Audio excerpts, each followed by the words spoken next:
Welcome to Phoenix Southeast Melbourne Basketball Club. Oh yeah. Hey, what's your NBL team? Uh, do I have one? Well, Sydney Kings, because I was in Sydney and I liked the Illawarra Hawks when LaMelo Ball was here. That was Uh, a fun season. yeah, Was it multiple seasons or was it just the no, that one was just leading up? one.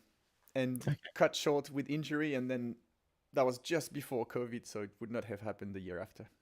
God, that was a Oh, long time that's ago. right. Yeah, he 2019. got injured, and it was like, oh my god, the number one seed for the NBA. We destroyed him. Yeah. Then he was And that okay. other guy, oh, what was his name?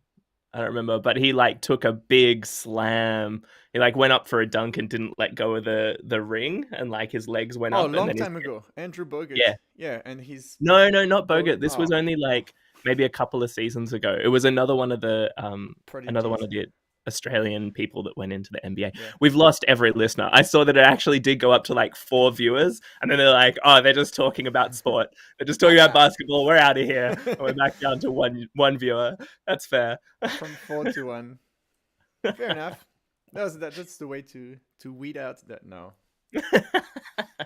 How are Yes, you? I'm going I well. you've been I've you have a nice little suntan. You've been somewhere. yes, I've been all the way overseas. Ooh. Uh which we'll talk about in a second. Hang on, do I need to share a link to? Yes. Have you have What? you have you done a tweet? I've done it 45 minutes ago, which qualifies as still valid. All right, I will do a live now. Yeah. Nah, man, I already retweeted. I've done it too. We're fine. We Let's get good. into it.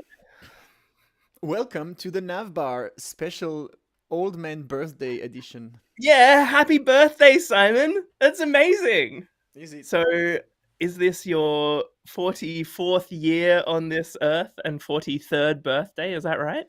Sounds about right. Yes. Yes, turning 43 today, feeling young at heart and old at body. Although I did What's the I feel like as people get older, you're meant to ask them what's their life advice. What's your life advice for the viewers? What's the most important thing to pay attention to? how you sit. How do you Back sit? problems is always how you sit. I'm standing up now, which is a good thing. Yeah, keep. It's gonna be sound cliche, but stay active. I do a lot of basketball, a lot of surfing, a lot of walking, all that stuff. And watch what you eat, especially when you have kids and you finish their plates because you can't fathom throwing food away. That's the classic. Yeah, that's it. Eat That well, was yeah. sports well, I would and say the combination of like lockdown and no longer getting that incidental exercise and exactly what you just described of like eating what's left on the plates of the children that they reject just so we're not chucking it straight yeah, into the compost. Yeah, I can totally relate. I put on a lot of weight during that time and have finally just started trying to get back on top of it, being more active, eating it's a healthier. dad. Moms do it too, but it's a very dad thing. The whole I'm hungry. I'm gonna serve myself a big plate, and then in the back of my head, I know the kids won't finish, but I don't factor that in. And then I see their plate and I eat them. As I've done that for like 7, 8 years straight, and yeah, Yeah. now I've stopped. Yeah, it adds a lot. I've just bought some rings, some like hanging ring Oh yeah, things yeah. so you can like put them up over like we've got a big kind of cavity under our house.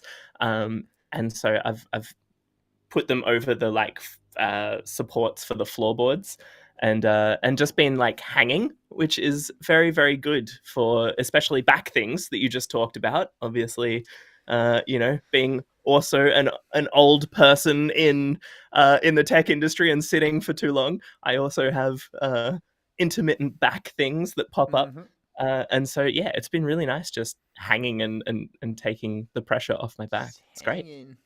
Yeah, just I hanging out.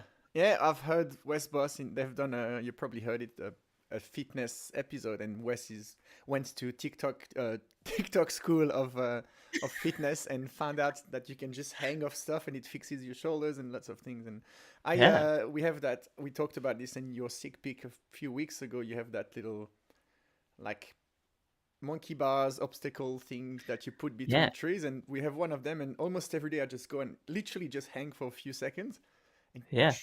it's so good. It just like does the whole opposite of the shrimp pose at the desktop that kind of compresses everything. Yeah. Yeah, I was really surprised by like how much of a difference it made immediately. Like my back was a little bit sore and I went and hung for yeah, like you say, like 15 seconds, 30 seconds or something. And then I was just like, oh, that actually feels a little bit better. And yeah, good stuff. Yeah, Go find something to hang off and just go hang. yeah, not a cliff. Don't hang off a cliff. No, no, no, no. Or just I have hang a out with your friends. very That's deep also philosophical answer to your question that I just thought of. I tweeted that the other day because I did it and it made me happy, and then I was like, I'm gonna tell the world. Uh, Life hack: you do random acts of kindness towards anyone that is it. You have to. It has to be someone you don't know. I mean, you can do it to your family and friends, but I found out every single time I just walk in the streets and I randomly do a great smile and like a little friend, like genuinely friendly wave to someone, you can see them light up, and then sometimes they even turn around. Oh, that felt nice, and then I feel nice as well. And I just realized if you trick yourself into doing stuff like this all the time, you just constantly uplift others, and then you see them happy, and then it makes you happy in turn. So that is my old man advice: be kind, yeah. genuinely happy, and you will be happy, and everyone will be happy. I like that advice. That's good advice. Yes, I try to actively uh, think to do the same thing when I'm out for a walk and things. It's easy to just kind of be in your own world and thinking about your own stuff or listening to a podcast or whatever. And yeah, putting the head up, smiling at people, it makes a big Yeah, difference. I gotta say this is something I've discovered in Australia. I'm from Switzerland, where at least 10 years ago, when I lived there full time, people are very in their own thing, and there's not much interactions with strangers. And I can see how if you would smile at someone, they'd be like, weirdo, like what's up with him? Is he like high or something? Like there would be some that might be perceived actually as like too confrontational. Where the second I landed in Australia, my very first time, like literally everyone would greet me and have a little chat, random stuff about the waves or the weather, and I was like, everyone makes me feel nice, and it's just so welcoming. And now I've completely become like this to the 11 level 11. So I just make people's day by just being nice and friendly, and you Yeah. should try. Yeah, absolutely. I've noticed a big difference between like being in the city versus like in Mm. the more remote areas. So we live like maybe an hour away from actual Melbourne city. We live up in like the hillsy, rainforesty area, and yeah, everyone says hello. Like everyone like makes eye contact and greets each other and stuff, and it's very nice. And I always notice when I'm in the city, I'll be walking around and it feels more natural for me to like acknowledge the people, but they do not want it. They're in like work mode and they're just like, do not talk to me. Uh, Yep, yeah. the Have you noticed a bandwidth. difference moving out to Uh, the country? Absolutely, since I moved up, and I knew that already, but I've absolutely confirmed the fact that if you live in a place where the pace of life goes a little bit slower, there's a that just little band of headspace to just realize, hey, we're here and we're supposed to enjoy life, not just work, work, work. To be able to, well, I mean, you need to work to pay rent and all that stuff, but when you're in a city, it just accelerates everything, and then all the other aspects of life take like a backseat. And I feel Yeah, like since I moved up here, I still work really hard, but the life kind of stays in front. It's like, hey, you do life in a nice way, and then you work to support life instead of like you live to work. And totally. I've experienced that change, and I see people, friends that visit us like for the Easter weekend, and they come here all Sydney stressed, and then they slow down and they see a few kangaroos and have picnic, and then they go Yeah. back and they're like, hey, maybe they should move up the coast. It's nice. Have you gone back to the city now that you've been living in the country for a while? Yeah, Zero it's times. it's such I a was weird. I was under the impression that my wife, who grew up in Sydney, would be much more like, hey, let's go to Sydney every month or every second month, which is, by the way, a 6 hour drive, which is pretty painful with kids. And I mean, even without kids. But to my surprise, even her is like, don't really need or want to go back, and instead we invite her friends and my friends to visit, and we're in a pretty attractive destination, which is also halfway between Sydney and Brisbane. So there's very often people doing a little coast trip, and the just perfect place to stop is at our place. So yeah, we How haven't far gone from back from. Yeah. the Queensland border is it? You're still in New South Wales, right? Yes, I'm about 3 hours to the Tweed Heads, New South Wales, Queensland border. 2.5 hours, I guess. Yeah. Nice. So I'm closer to Brisbane than Sydney, but not by much. Closer to that very humid weather up north, which I have been experiencing quite a lot recently, as Yeah. I went on a my first international trip by myself, or even not by myself. My first international trip since having kids. So went to Thailand, and so I work for Superbase. Superbase is like an international company. It has people all over the world, and it doesn't have any offices whatsoever. And so there is no office that you could even be asked to go back to if they wanted to bring everyone into the office, which is fantastic. Yeah. And so one of the things that they do, since they're obviously saving so much money on commercial real estate, is they fly everyone into one location once a year, and do an offsite. And Mm-hmm. yeah, it's a very lovely time. And the last two that have happened since I started working at Superbase, it was just not possible for me to go because of young kid things. My youngest son, so he's now 2, was like 3 weeks old when the first offsite happened. So I was like, I don't think I can do an international trip right now. Whoops. Yeah. So yeah, it was really nice to fly over there and meet everyone in the team. It was actually this very surreal. Oh, someone. Right, that's you. You I'm freaked me out. checking. I was thinking there was that echo on my voice again. I thought someone in the chat was letting us know. Thankfully, well, hopefully Simon has fixed it for Yes. this one. Carry on. Uh, Surreal experience. it was a surreal experience because so I arrived thinking that I had got there late enough to just be able to like quietly sneak into my room and wake up in the morning refreshed and then go and meet everybody. And it turns out that I'm somewhat of a celebrity at Superbase, and so when I arrived, like I thought I had timed it perfectly, and then like one busload of people arrived, and they were like, "Oh my god, it's John Myers! Hello! I've been waiting so long to meet you," and all of this stuff. It was very weird. And then the next busload of people arrived, and then the next busload of people. And so something that I hadn't really considered is that like when I started at Superbase, there were only like 16 people, and now there are like 80 or 90 people. Oh wow. Um, Yeah. and since I like the majority of what I do is creating video content for the Superbase YouTube channel, something I hadn't really considered is like most of these people that work at Superbase probably found out about Superbase through my videos, got excited enough about Superbase to then like want to work at Superbase. Uh, and so, yeah, they all thought I was this like, they all treated me like I was this like famous person, and everyone wanted to like come over and introduce themselves and let me know how their journey to Superbase started because of a video that they saw of mine, which was very, very nice, very uh, very humbling, Yeah. lovely experience. Yeah. I can relate because the exact same happens to me with Tailwind CSS. Like a lot of people everywhere I go in tech because it's a bubble. Uh, for example, I always wear the Tailwind CSS T-shirt in Coffs Harbour. Not ever one person say, "Oh, Tailwind, you're the," like no one knows what it is. Yeah. But if I go to a tech like a front end dev event, like a lot of people are like, "Oh, I watched the video and then I learned this and I tried this," and it's nice to see the impact and the influence that you have. Uh, and hopefully, like from what I gather, it's always been very positive and welcoming and stuff that people never someone said, "Oh, I liked how you bashed this other technology and made me realize I should use Tailwind," which is Yeah, yeah, that's not the no, legacy I want to roll out in the industry.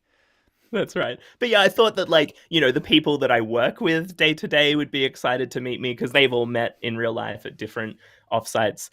So I thought like people in like the DevRel and like marketing kind of team would be excited to meet me in person. But I was absolutely not expecting uh busloads of people to be like screaming my name as soon as I arrived, It's and so I'm John. like standing there quiet. Like the time difference isn't too bad, but I was still like very tired from the trip, Yeah, yeah, and it was like 2 a.m. back home time when I arrived, and so I was very ready to go to sleep, and so it was very very weird having a huge number of people, like 80 people, standing in a line, all wanting to like hug me or shake my hand or introduce themselves. It was yeah, it was very nice. yeah. But something else that happened on this trip, which was uh, you know, an even better way to meet a whole bunch of other people in the company very quickly was that me and the other people in the DevRel team, Tyler and Thor, were building basically a Slack bot that would match up different people in the company to catch up for coffee. Oh yeah, So there's a I think Donut is yeah. We use um, donut at Think Mill. nice, and I this love is it. actually like rewinding back, this was the first thing I ever built with Superbase before I worked at Superbase. I built a coffee matching algorithm thing that was a Slack bot at Up, the company Ooh, that the I big yeah. worked at before Superbase, and so that was like my first introduction into Superbase, and me like trying out all of those things. And so it was really weird now being a part of a team like building that same thing that I built like 3 years ago, which was kind of the reason that I got excited about Superbase and ended up working there. Um, anyway, we were asked to build this thing by the HR team because they wanted to just kind of capture some of that getting everyone together energy. Like it was really nice meeting everyone at the company. So we were Yeah. like, how can we keep this going? Let's build a little integration that can match people each week or fortnight or month. And so we got to work very quickly and decided we'd try and build it in like a 2 hour gap between two other events that were happening. Um, and in the process of rushing through it and also being a little too excited about building it, we clicked the send button without checking the list of users that we had pulled from Slack. And it turned out we had pulled everyone in Slack, which meant all of our like customers, and or Oh, initially not we just thought the it was like 80 workers yeah, of yeah, all of the the like ecosystem. investors and Yeah. all of the people, not just the people who worked at Superbase. And so we sent out this message without doing just like a simple check to see like how many people is in, like how what's the length of this array that we're Yeah, yeah. about to ping out. And we probably would have seen, oh, this is like 280 people, not only the 80 people that work at Superbase. So we ended up blasting it out to way more people than we should have. And had to declare it an official incident and get everyone involved, which turns out Superbase has an amazing incident response team. And so yeah, there was just this awesome processes in place, this very like blame free environment where we Yeah. documented all of the things that had happened and brainstormed some different different steps that we could take, and how we let everybody know and how we do all of that stuff. And yeah, it was really lovely, kind of dealing with this big thing that felt like this big awful incident that we had caused. It was more like everyone got together and we're all like solving this problem, That's and awesome. working through what was the best way to tackle it, which was yeah, it was very nice. So if you want to meet more people in your company, firstly, get something like Donut and meet them for coffee, and then even better, cause an incident, because all of the very the people that you don't usually see, the like head of support and the They'll head of appear. like incidents of response and all of those people that you don't talk to day, all of a sudden they're right in your face, brainstorming what to do next. So it was fun. That's awesome. What a great idea to test the disaster recovery strategies while on an offsite Yeah, that's overseas. right. It would have been much Good idea. harder to do in Slack. Like, it wouldn't have been the same experience having everyone like crowded around a table with like a whiteboard, very quickly talking through Yeah, what the strategy should be or what the next step should be. Very fun. that's the best like team building activity, which is like it's also like focused on the sort of topic of the product that you're building. So yeah, it's really cool. Good Yeah, job it was also planting really that. fun that the CTO, who did not realize that it had become an incident, in the background had taken over the Slack bot and started sending me and Thor messages every second with like Saw memes saying, "Would you like to play a game?" and like really freaking us out that something terrible had happened. So yeah, everyone was involved. It was great. I love it. That said, like for company transparency, that would be super awesome if you like. You know what? We invited customers to have a coffee with the CEO. Let if someone wants, let's make that happen, and then maybe some learning happen. Like I Totally. get that not everyone is has like a full week of like availability to have coffees with random people, but like that would be pretty cool to say actually incident, but maybe this is the best way to go. Like, hey, we completely open and transparent and open source, and you want to have a you want to meet Thor for a coffee, do it. You've got the Slack Yeah, that's invite, right. just RSVP. And that's actually what ended up happening with a lot of the people. Like, we sent out messaging being like, you know, sorry, we were working on a hackathon project and this happened, won't happen in the future. And a lot of people were like, oh no, this is sick, can we catch up for coffee anyway? Yeah, Like, there you go. we've been wanting to meet someone in the team. This is a great opportunity. And that would be the best like people recovery. Like, you know, you always have to like over delight and like kind of like turn a lemon to lemonade sort of. Yeah. That'd be Well, great. maybe we Like, should, yeah, use it as a strategy to like, yeah, go and actually talk to people out in the community. Just yeah, like blanket, send them all an invite to a coffee and be like, oh, whoops, we messed up. But since we did it anyway, do you want to just catch up for a coffee and meet someone in the team? that'd be awesome. It's a good strategy. Yeah, you watch other companies are gonna do that. The accidental sense to everyone. Yeah. Just like using launch weeks as an inspiration for how they want to do feature launches. They might start doing, yeah, uh, Transparency week. that's right. So But that was my experience traveling the world hey, and yeah, being an overseas international traveler for the first time in many years. But I traveler rock heard star. that someone else might be doing exactly the same thing. Yeah. So you've been overseas and you're back. It looks like you're back. I survived just. Yeah, and I'm doing the opposite. I'm here now. I've been here for a while, and next Sunday, so it's Wednesday today, so in like 4 days. Conveniently, the day we switch to daylight savings, which makes it stressful to for the boarding check-in time and like when you catch an international flight. I am flying to Park City, Utah, to speak and attend the Epic Web conference, the very first one. I think it's kind of like a morph from the Remix Conf that Kenzie Dodds and friends have organized twice now, but it's now named Epic Web Conf. There's similar crowds and also a lot more people joining the fun. So yeah, it's a one-day conference. There was going to be a Tailwind CSS workshop the day before, but didn't sell enough tickets. Like you have to rent a room and all that stuff. So there's a tipping point where you're like, it doesn't make sense because the 7 tickets sold don't pay for the whatever. So we've decided to not do this, but I'm going to, if you're watching this, I'm going to do another online live event in first weekend of May, first end of week. 1st and 2nd of May 2024. So that's going to be online from wherever you want. But yeah, so next week, landing in Salt Lake City, hanging out with a bunch of heroes in my Twitter circles. I'm going to discover how they look and feel in person. You know, there's always that. I'm sure you had with the offsite, like there's people you know really well.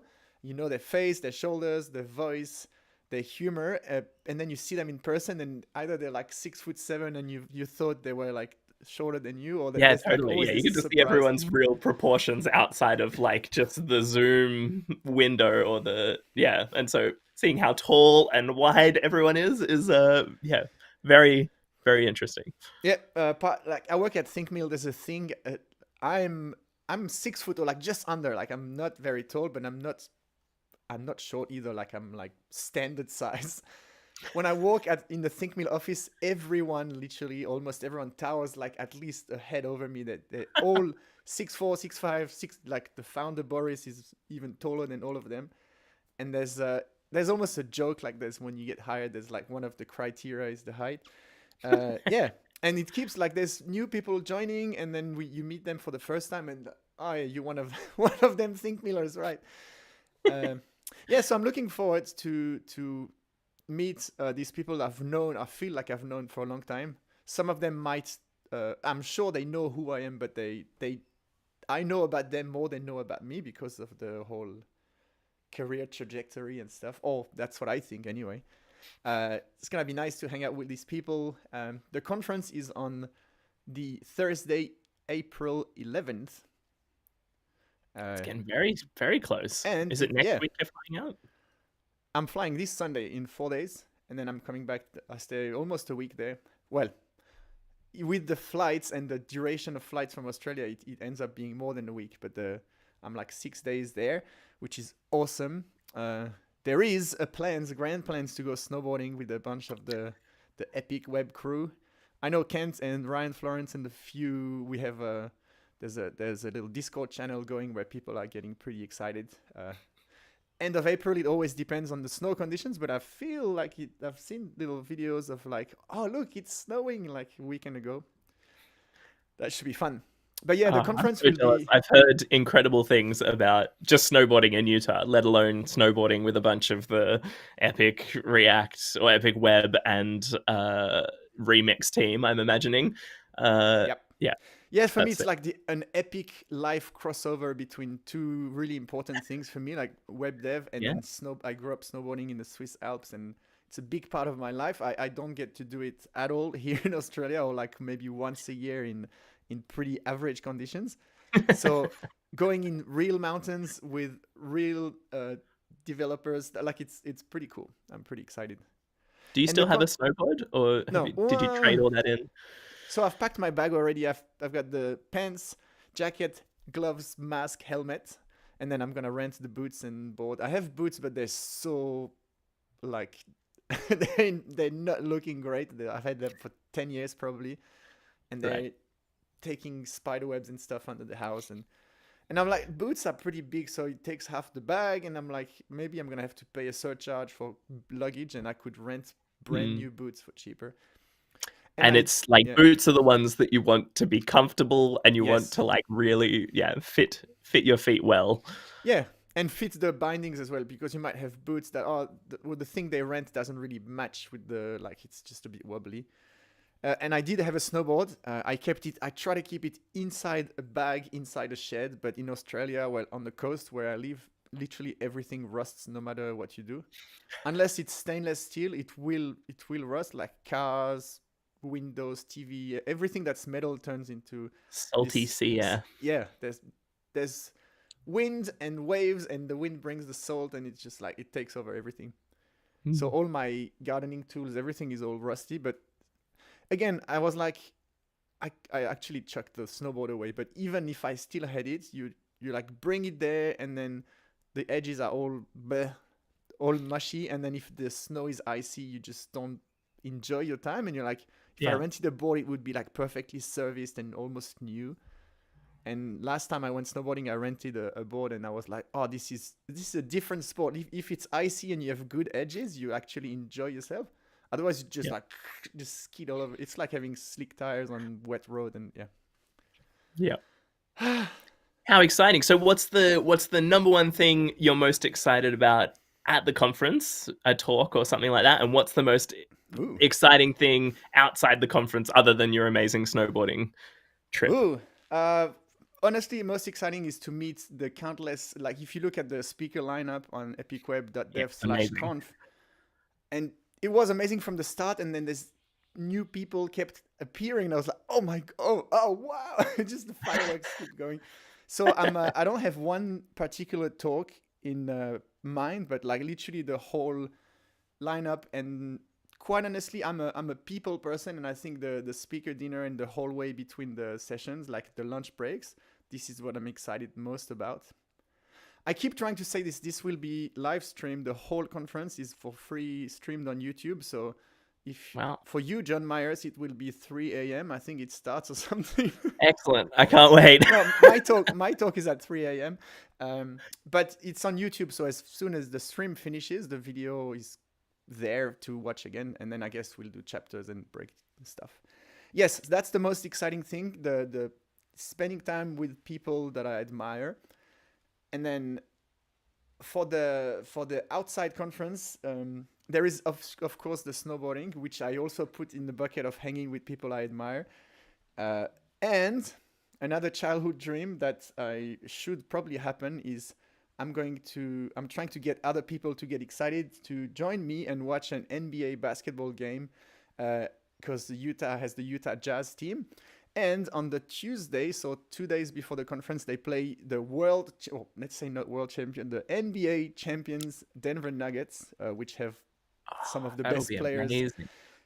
They will probably sit because it's the very last game of the season before the Yeah. playoffs start. It's And cool. usually you're like, all right, we ready for the playoffs. Let's not roll an ankle now. You sit, you sit, you sit. And they play like Especially against such like a tough team. Like the ladder is established at that point, right? There's like then it's Yeah. not going to change whether they win or lose this game. Yeah. If there's basketball heads in the stream or listening, there's the current MVP, the most valuable player, is called Nikola Jokic, and he's from Serbia, and he's the anti-prototype basketball. Like he looks like, although he's very tall, but he's not really. He's strong, but he's a bit kind of flubby and slow, and he doesn't jump higher than this. But he's got a instinct for passing and shooting and basketball IQ off the charts, and that makes him literally arguably the best player in the world right now. And he's on the Denver Nuggets. He's probably not gonna play, but just seeing him put some shots up and warm up and stuff, and I'll probably have like these $12 tickets right at it's called the nosebleeds, right at the top of the arena. But in a way, it's that the vibe of seeing the whole crowd is pretty cool from up there, rather than being like courtside and paying $1,050 million. Yeah, seeing like sport in America is just like on a whole other level. Like when we went and saw Celtics, which is Boston Celtics, yeah. the team that I support. We went and saw them play the Atlanta Hawks, and they were like, Celtics were doing not well at all. They were like near the bottom of the ladder, and at the time, Atlanta Hawks were like, I think number 1 or number 2, and so but Celtics won, and the whole stadium just like erupted. It was like the loudest thing I've ever heard, and everyone was just screaming. Like the people next to us were like hugging us and giving us high fives and stuff. It was just, yeah, such a different experience. Like sport in Australia, people get excited, but yeah, in my experience, people in the US get on a whole nother level of excitement. You're talking about the Boston Garden, yeah, the home game. Yeah. So Yeah, that's TD Garden. probably one of the wildest crowds, like that gets really passionate, like Philly and Boston. Because I'm Yep. sure if you go to LA, it feels a lot like the Sydney Kings, where people are like, oh, like, yeah, let's do basketball as a family thing and get popcorn and just like Sure. leave at Go and halftime see the and celebrities that are sitting courtside. Yes. I mean, Sydney Kings model a lot of like the jersey colors, the Lakers, and it's like the biggest city in Australia. Like it's like the Lakers of the NBL, the Right. whole branding and vibe. And people go at halftime, get a few beers, and they come back like 6 minutes into the third quarter, and you see that the LA Lakers, like all the front rows, and there's nobody until like halfway through the third quarter, because it's like people are mingling and just enjoying a night out. Rather, And I guess think- having 2 teams as well. Like they have the LA Clippers and also Lakers. Yeah. Well, that's changing. A lot of basketball. This is now a basketball podcast. The Clippers are going to open a brand new arena. I can tie it to tech because the owner of the Clippers is Steve Ballmer, Microsoft developers. He's the super animated. You know Steve Ballmer, like he's this crazy animated person, and he wants to build. Well, he has built what he called the ultimate sporting experience in the world, like the equivalent of the bubble thing in Las Vegas for music, but for like sports. And they're going to start next season. The LA Clippers gonna start next season in that new venue with the new logo, new colors, it looks amazing. I had no idea. That's Yeah. very exciting. Yeah, the building is still being finished, but it's like all the outside is done, and like there's you can search it on YouTube. It's like over the top, like casinos and gyms and restaurants and business suites and like all so modern and nice. And the lounges, like for every team has this VIP block lounges stuff for families and friends and stuff. Yeah. Nice. So, I, when you're in Salt Lake City, are you just staying in Salt Lake City? Are you going anywhere else in Utah or anywhere else in the US? the plan, because the conference is on Thursday, which is Friday in Australia, and then it's the start of 2 week school holiday. And I was like, oh, sick! I'm flying. The conference flies me there, and then I stay there, and my family flies, and we do a holiday, Utah, Colorado, go just like a Yeah. little road trip, and that sounded really good until we saw the price of the tickets, the flights for the family. It was genuinely like, in Australian dollars, just for the three of them, that would be more than $10,000, which is Ooh. like 8,000 US. It's crazy expensive. And then we were like, we want to do skiing with the kids, and 1 day ticket is 200 plus US dollars per person. So it was like, again, 1,000 Aussie bucks for 1 day, where after 2 hours, one of the kids will have enough, and then it start just, can we stop? Can we go? And it's just, we were like looking at the budget and accommodation and all that stuff, and we were like, part of it's because we looked at it only a few months before, so that all the Sure. prices kind of jack up. But then we were like, let's save money and go to Switzerland or Japan and do like a proper ski trip. Oh, Uh, yeah, go to Japan. yeah, I And want to do if you this. can, time it up, or maybe go to Switzerland and have the parents to look after the little Yeah, ones when they do get bored of the snowboarding and you guys don't have to stop. yeah. So that's the magic tickets that I have. Is I have my parents and sister and uh, family in Switzerland, and they all want to see the grandkids, and they all have places to live and food in the fridge and all this stuff. So literally, if we go there as a family, and in Switzerland it's like a night and day difference if you can save on accommodation and transport, borrow the car, and kids doing activities with the parents. So my wife and I were like, if we want to take the kids snowboarding and then do a day just us two and do this without breaking the bank, we can also make the my parents, their kids' grandparents happy as hell by hanging out with the kids. And we were like, okay, let's save money and do that instead, maybe this Christmas. So the plan was to travel around this part of America. Like Utah is kind of between.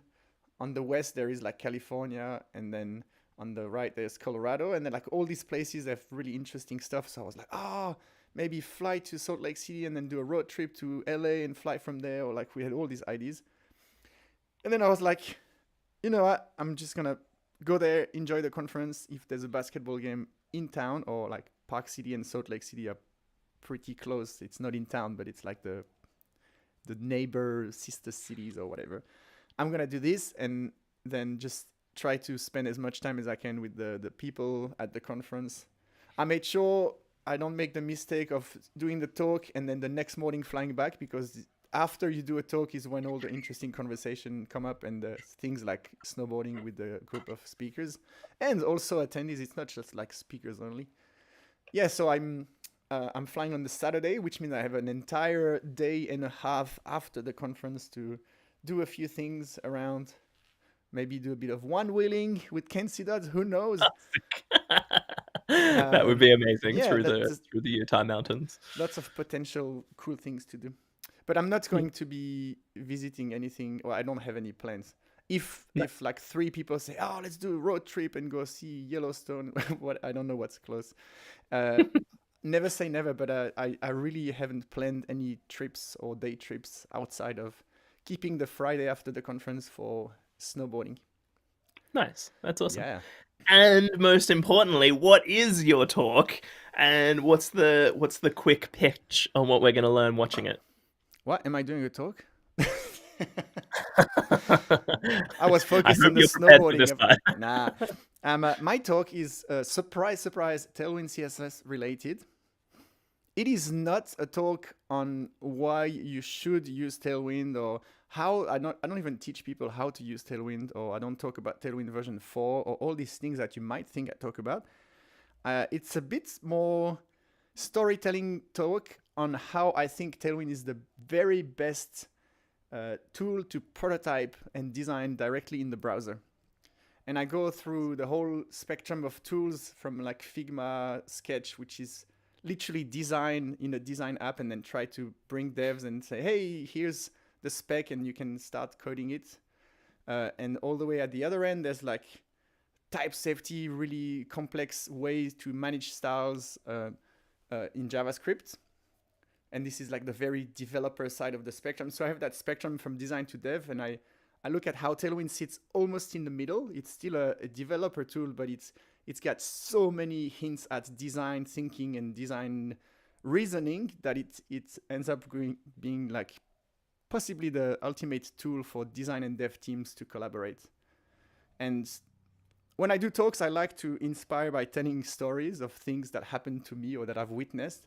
So instead of going through the features, I just literally take examples of designers I was working with, and then I showed them the ropes of Tailwind, and then I left them alone, and then something crazy happened the next few weeks or months because they're like, it started clicking. And yeah, I think if someone is really keen to understand what's the future of Tailwind or like how to learn Tailwind, that they might be like, oh, I didn't really get that from the talk.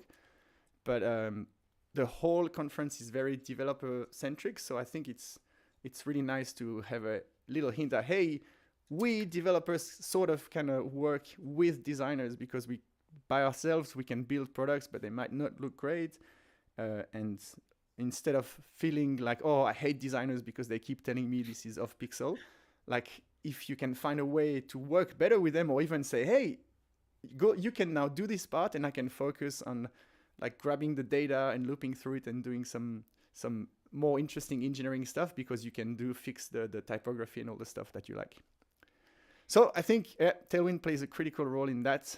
And I think creating that like common language that like removes all the other stuff, like it removes all of the like individual pixels. Like if you're both speaking the language of Tailwind, like it doesn't have to be this way, but if you're talking about like, you know, just using the color palette that already exists in Tailwind, just using the like spacing that already exists in Tailwind, just using like, you know, the font size scaling that exists in Tailwind, it kind of gets rid of all of the extra stuff and all the extra weirdness that you can do with CSS, and kind of gives you this nicely, it gives you like a nice foundation of design. That's something that I really like as like, you know, I've been kind of front end development has been the majority of my career, and I've never been very good at the design side. I've been good at taking a design and then implementing it in CSS. But when I don't have that professional designer there, I just am so grateful having Tailwind, where a lot of this stuff has been thought out. And if I just use kind of those colors and those scales, sizing scales, everything looks good enough. You can still make horrible mistakes, and I do often, but for the most part, you can make things look pretty good by just using the built-in. Yeah, it gives you a really good starting point. And yeah, that's one thing I try to hint at a lot in the talk is Tailwind invites designers to write a bit of front-end code, but it also, maybe even more importantly for that audience, it invites developers to design and think of like iterative, like building stuff and prototyping. You've seen how I build stuff. I just jump straight in the browser and I try different paddings and layouts. And the thing that enables this is the speed, the feedback loop from I visualize an idea to I can see it in the browser. And I genuinely think maybe if you take no code tools where you drag rectangles or like straight Figma, but like in terms of development with code, I think Tailwind is the actual fastest way to think of a layout and have it in the browser. And coupled with like hot reloading as well, like being able to just like make some changes, save, and then it refreshes straight away and you see those changes, or not even needing that. Like you could just do it directly in the browser, go into the dev console and start adding Tailwind classes and moving things around. It's a very, very fast feedback cycle. Yeah, you have this um, what you were saying, you have I forgot how to say this, but Hot, the other, hot mod or hot yeah, reloading. hot reloading that happens instantly. And on the other side, on the dev side, you also have autocomplete suggestion with Yeah, totally. everything that like you think of a font size, you just go text dash and so you can go with the arrow keys, or if you know what you want, you just type it. Together, it creates this crazy, powerful prototyping environment. And I have this tongue-in-cheek video. I don't want to reveal too much, although I don't mind at all. Um, I literally have a video where I create. It's very contrived example, but I create a button with like a specific background color and text color and padding and rounded corners, and I do it in Figma with auto layout, like how I think a designer would do it, like not just a draw rectangle and then drag a text and try to place it in the middle. I do text and then auto layout and like padding bottom, padding side, font weight. And it takes, even with editing and fast forward, the video is 25 seconds long. And then I do the exact same button in Tailwind Play and it's 15 seconds. So it's like, it's literally faster to build a button with utility classes than the clicking and dragging and doing stuff. And I know I don't have the optimal Figma workflow, and it's kind of like, it's not scientific by any means because I edited the video to look fluid, but it's more like a tongue-in-cheek, hey, you actually make this button faster. And then when everyone's mind is like, well, that's a super simple button that doesn't mean much, then I switched to prototyping the whole calendar app that I did for the Pro Tailwind course in one take. So that was me literally, it wasn't me teaching the thing that I knew how to build. It was like the year ago when I started Pro Tailwind, I thought, let's try to prototype this thing and hit screen record. And I didn't do my fancy like big resolution, so it's on the separate, like the font is really small, it's like a big display. But I recorded for 2 hours me prototyping, and then again I edited this in about 30-second clip, and you can see the mistakes and the trying out and checking the docs and all the stuff, but it gives you like a real, this is the workflow. And I've never left the index that the TSX file, not once, didn't write a single custom CSS line. And I have this whole, the thing doesn't look exactly like the Figma design, but it looks pretty damn close. And it's like, that should be the point where, I don't know if you can hear, there's a helicopter over me. Doesn't It's all in your head, Simon. Yeah, I think that example of because I know when I do the button, people will be, yeah, cool, but it's just a simple button. And then it should help people realize, holy crap, like it's actually, the UI is really complex, and it was all prototype in a very like discovering, like iterative way. And yeah, I think that's the message I want to send. You don't have to use Tailwind. Actually, I'm not trying to convince anyone. But if the idea is that you as a developer or a designer try to find the quickest way to play with ideas that actually you can share with a client or a stakeholder that wants to play with it, do something in a browser and then share the link. It's pretty powerful, and that's the angle I take for that talk. Nice. Yeah, I'm looking forward to it. That sounds great. I think that's the end of our episode. Before we wrap up, did you have a sick pick ready this week? You need to get better at thinking these sick picks, Simon. I'll give you a second. The new format of our podcast is just sick picking the whole yeah, time. That's true. And then I'm like, oh yeah, you need one more official sick pick for the end. You go, so and I'll jump into mine while you're thinking of one. What gardening tool do you have? It's out in the garden. It's not a tool. It is a tool. You use it for something. It is a tool, and it's in the garden. So let's call it a garden tool. But what it really is a wood-fired pizza oven. And so I built this a while ago. Actually, I think it was during COVID, but I just recently started using it again and was just like, man, this is awesome. So I saw this YouTube video, which was just like building an outdoor wood fire pizza oven just out of bricks, and you don't even use like mortar or concrete or anything to put the bricks together. It's like literally just like bricks stacked on top of each other. And so the entire thing can be disassembled and set up somewhere else. You could take it camping if you want to have like 30 bricks in the back of the car. But yeah, it's like it's super portable and super cheap. So I ended up getting some like recycled bricks from someone who'd pulled up a path or whatever. Yep. And so all of the bricks were very, very cheap. And I think I only needed like 30 of them. And then you just kind of arrange it in this way where it creates like a little bit of a a chimney at the back that because of the way that it's designed, it pulls air in through the front, so through the fire, and then that air needs to go somewhere as it rises, and so it like folds it back down onto the top of the pizza, which is how those like massive commercial pizza ovens work. Yeah, there's always like a little tube chimney. Yeah, and they've got this rounded dome, and so the idea is that you put the fire, like the burning wood, around the outside, and because of the shape of that dome, as the heat rises, it kind of bounces back down onto, or folds back down onto the top of the pizza. So you end up getting, that nicely cooked topping, charred look of the pizzas. And so, it uses this kind of similar heat pattern. But all it is like 30 bricks and then 2 pieces of like stone from Bunnings or whatever hardware shop anywhere in the world where you are.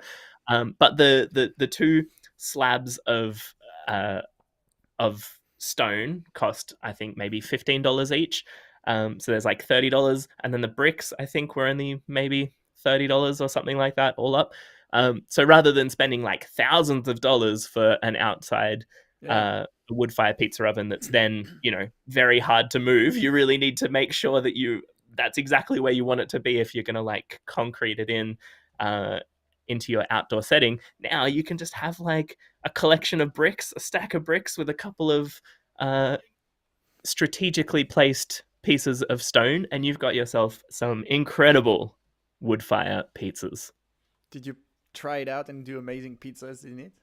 Absolutely. Yeah. You got to make your own dough as well. It's part of the rules. So you make your own fresh dough, get some fresh ingredients. I actually make an incredible tandoori pizza. Ooh. And so make like the base, rather than being like tomato paste, is actually tandoori paste and yogurt. And then you put some chicken on it, some cheese. And then at the end, you put on like another, after you've cooked it, you put on some sauce, which is mango chutney, yogurt, and coriander, I think. So you mix that all up. And so you've got this like delicious, creamy, spicy, sweet, Indian-inspired pizza. It's very good. Great. Sounds amazing. Yeah. I do have a stack of bricks laying in the garden in different places. Time to make a wood-fired pizza oven. Yeah. I don't know if you remember, I told when we did the episode about my origin story, I think I mentioned this. I started doing ThemeForest templates, and my first big break, or like big client that I did not know from my inner circles, came from a guy in the US who was doing pizza oven on trailers, and then he would either sell them or you could rent it for the day if you had a party. You say, I'll drive to your place, drop the trailer, and then you tell me when you finish, and I pick it up, and you invoice for the duration or the day or whatever. And so I learned all, like I made this website using the template I was selling. He bought the template and he said, no one knows it better than you. Can you customize it with my content? Because I don't have time and I'm not really technical. And so I populated that thing. The template was more like for a portfolio, and then it worked really great actually with all these photos of like pizza ovens. And I learned a bunch of like the usefulness of the circle dome and the different parts, because he was explaining how and why it's built a certain way. Right. So every time I hear pizza oven stuff, I just takes me back to my. It's pretty much when I went from I should go back to teaching. This development stuff is nice, but I can't pay bills with it, to suddenly seeing, this is a real client with a real budget, which will probably lead to more clients. So yeah, that was a pivotal moment in my career. So always nice to hear about pizza ovens. Now, it might be a cop-out, but my sick pick, I'm going to circle back to what I said at the start, and I'm going to pick something you cannot buy. It's a random act of kindness. This is sick. You should pick it. You should try it. Like everyone who listens to this today or tomorrow, after you have 24 hours after you hear this, just force yourself to, if unless you live in a farm and you don't see ever anyone, like if you see someone that you've never seen before, just try either say hi or like I know it might feel a bit uncomfortable or just like a random compliment, oh nice jacket or I like the shoes or something, and watch the smile on their face and the what I love is like the unexpected surprise, like the oh wow I wasn't ready, like I did not expect this and this feels nice. Try that out and then try it again the next day and see what happens. And then you can tell me what happens because I kind of know what happens already. One That's my random sick pick. act of kindness per day. That is a lovely sick pick. I love it. Yeah. And that is it from us for this week. We hope you have a lovely week or a lovely fortnight because we won't be here next week because Simon will be traveling the world and enjoying snowboarding with some friends from all over. So thank you so much for listening, and we'll see you in a couple of weeks. See you later. Bye.